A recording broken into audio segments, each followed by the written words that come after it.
नमस्कार दोस्तों, मैं कश्यप स्वागत करता हूं आप सभी का आहट एक अनहोनी की चैनल पर। दोस्तों, आज की हमारी कहानी का शीर्षक है भूतिया employee of a call centre. दोस्तों, कहानी में आगे बढ़ने से पहले अगर आपने मेरे चैनल को अभी तक सब्सक्राइब नहीं किया है तो अब कर लीजिए। साथ में बेल आइकन को भी दबा दीजिए ताकि आपको मेरे सारे वीडियोस का नोटिफिकेशंस पहले ही मिलता रहे। तो आइए बढ़ते हैं हमारी कहानी की तरफ। दोस्तों, गुरुग्राम, जो पहले गुड़गांव नाम से जाना जाता था, एक काफ़ी बड़ा टेक सेंटर बनकर उभर आया है इंडिया में। इस शहर में काफ़ी मल्टीनेशनल और नेशनल कंपनीज़ के बड़ी बड़ी ऑफिसेस हैं। उन्हीं में से एक बीपीओ है, सैफरन कॉल सेंटर करके। और दोस्तों, ये कॉल सेंटर एक ग्रेवयार्ड के ऊपर बनाया गया था, ऐसी बातें निकल करके आई हैं, जहाँ पे कुछ पैरानॉर्मल साइटिंग्स वहाँ के एम्प्लॉयज़ ने पहले भी देखी थी और उन्होंने अनुभव भी की थी, लेकिन उसके बारे में कोई ज़्यादा बातचीत नहीं हुआ करती थी और उसे मैनेजमेंट दबा भी दिया करता था। उसी कॉल सेंटर में रोज़ नाम से एक एम्प्लॉई काम करती थी, जो प्रोडक्शन डिपार्टमेंट में थी, और वो अपने काम में काफ़ी डेडिकेटेड थी।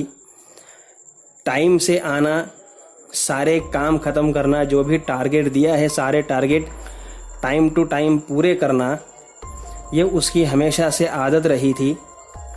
कोई भी टारगेट अचीव ना हो उससे ऐसा कभी होता नहीं था। और उस कंपनी में जितने भी एम्प्लॉयज़ थे उनमें से कोई भी उससे जेलस नहीं था, बल्कि सबकी वो इंस्पिरेशन थी, क्योंकि सभी उससे सीखते थे कि किस तरीके से डेडिकेशन के साथ में काम किया जाता है। मैनेजमेंट भी रोज़ से काफ़ी खुश था। रोज़ की दो सहेलियां हो गई थी उसी कॉल सेंटर में, रीमा और माया।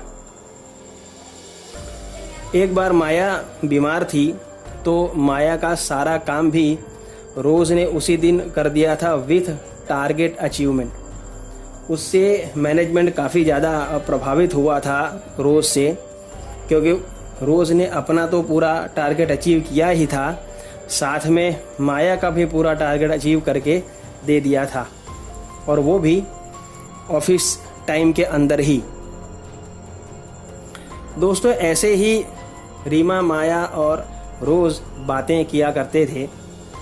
एक दिन ऐसे ही बातचीत में माया और रीमा ने रोज़ को पूछा कि रोज़, कंटिन्यूअसली 6 महीने हो चुके हैं और तुम लगातार 6 महीनों से best employee of the month का खिताब जीतती जाती हो, और एक दिन भी तुम जब से ऑफिस आई हो तब से तुमने छुट्टी नहीं ली है, और अपने काम में और ऑफिशियल टाइम में तुम बिल्कुल पंक्चुअल हो। एक आध दिन छुट्टी लेकर के घर क्यों नहीं चली जाती? तब रोज़ ने कहा कि अगर मैं छुट्टी लेके गई तो फिर कभी वापस नहीं आ पाऊंगी। इस पर माया ने चुटकी लेते हुए कहा कि क्यों, घर से भाग कर आई हो क्या? तब रोज़ ने कहा कि हाँ, कुछ ऐसा ही समझ लो। अगर मैं गई तो वो लोग मुझे वापस नहीं आने देंगे। ये वो लोग कौन हैं, ये रीमा और माया को पता नहीं चला, और ना ही रोज़ ने कभी इसके बारे में उनसे कोई चर्चा की।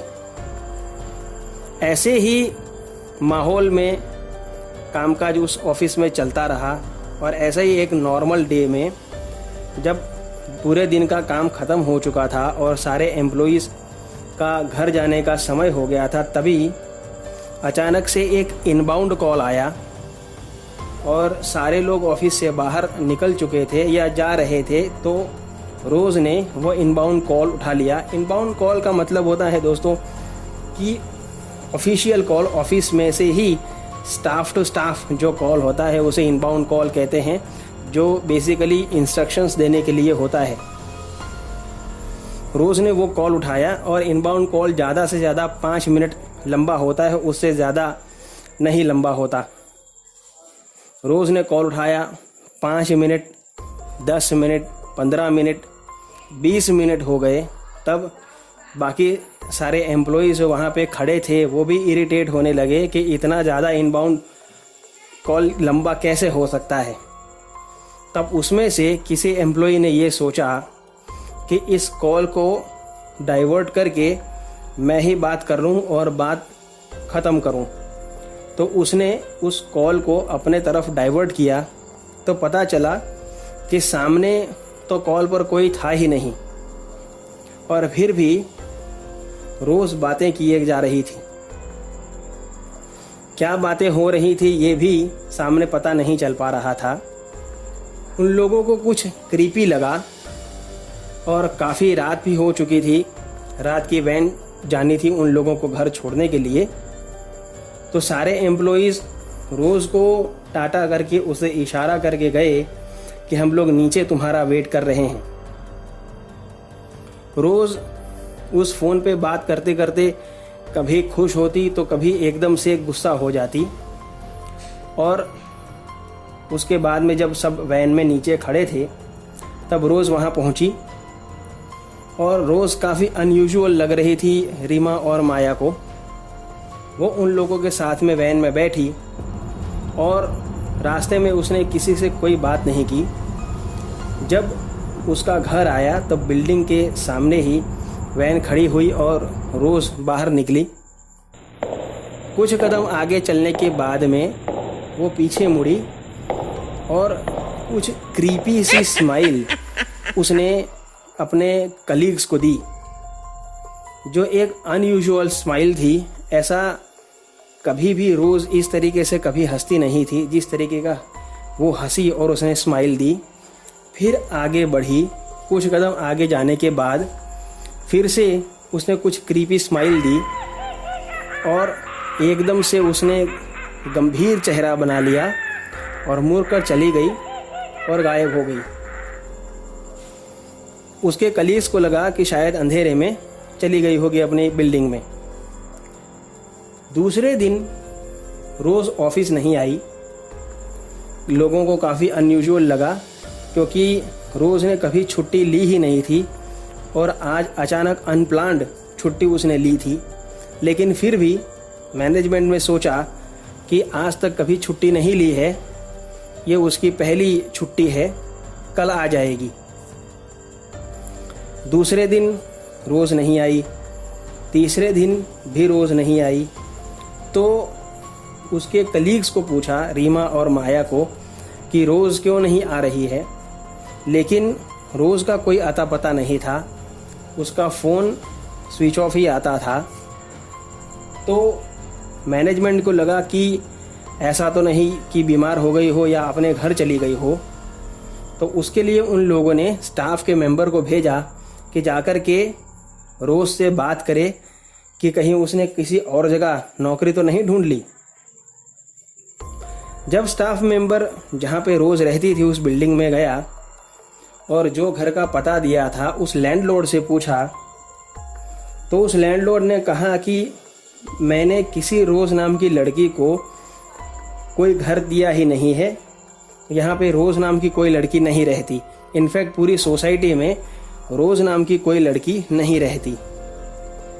स्टाफ मेंबर को काफ़ी आश्चर्य हुआ, लेकिन फिर भी उसने बिल्डिंग के सारे मेंबर्स को पूछा और सभी मेंबर्स ने यही कहा कि हमारी पूरी बिल्डिंग में या इस सोसाइटी में कोई रोज़ नाम की लड़की नहीं रहती है।